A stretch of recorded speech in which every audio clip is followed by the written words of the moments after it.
Il y a un lien entre la pratique des violences éducatives ordinaires et les violences sexuelles.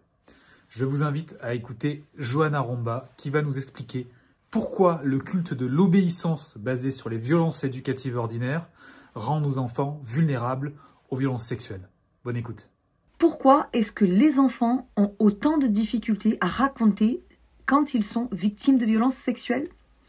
En dehors du fait de ne pas savoir identifier la violence sexuelle par manque d'une prévention adéquate, la plus grande cause qui fait taire l'enfant victime est l'éducation basée sur les violences dites ordinaires, comme le fait de taper, punir, crier, humilier l'enfant.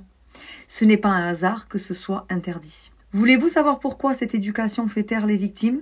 Eh bien parce que dans une éducation qui fait croire que l'adulte a toujours raison, que l'enfant doit se soumettre aux désirs de l'adulte, que l'adulte a le pouvoir sur le corps de l'enfant et peut décider de ses faits et gestes, dans cette éducation, la parole de l'enfant et son point de vue n'a pas sa place. L'enfant a peur d'être puni, de décevoir ses parents, surtout quand il entend « personne ne doit jamais, surtout jamais toucher tes parties intimes ». Et bien même si ça part d'une bonne intention, dans cette culture punitive, cet avertissement a l'effet inverse. L'enfant a peur d'être rejeté, de ne plus être aimé.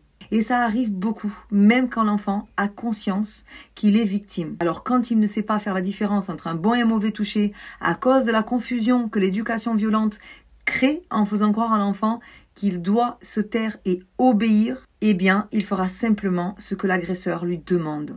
C'est une proie idéale pour l'agresseur qui profite de la grande vulnérabilité de l'enfant qui est en grande carence affective. Ce qui permet à l'agresseur de donner l'affect, l'écoute que l'enfant a tant besoin, pouvant ainsi profiter également d'abuser de lui. Pour qu'il soit sûr que l'enfant se taira, il fera du chantage et des menaces que l'enfant a l'habitude de vivre au quotidien et de s'y soumettre. Si tu le racontes, tes parents ne t'aimeront plus et vont t'abandonner. Tu as vu comment ils te punissent déjà ? Ils ne t'aiment pas beaucoup. Je suis le seul ou la seule qui t'aime. Ce type de discours valide les croyances et les peurs déjà existantes chez l'enfant, qui vit tout ça déjà au quotidien. Cette éducation basée sur la violence dite ordinaire fait douter l'enfant sur l'amour que ses parents ont pour lui. Une prévention efficace pour protéger les enfants des violences sexuelles est indissociable d'une éducation basée sur le respect dans laquelle la parole de l'enfant a autant de valeur que celle de l'adulte. Une éducation dont l'autorité de l'adulte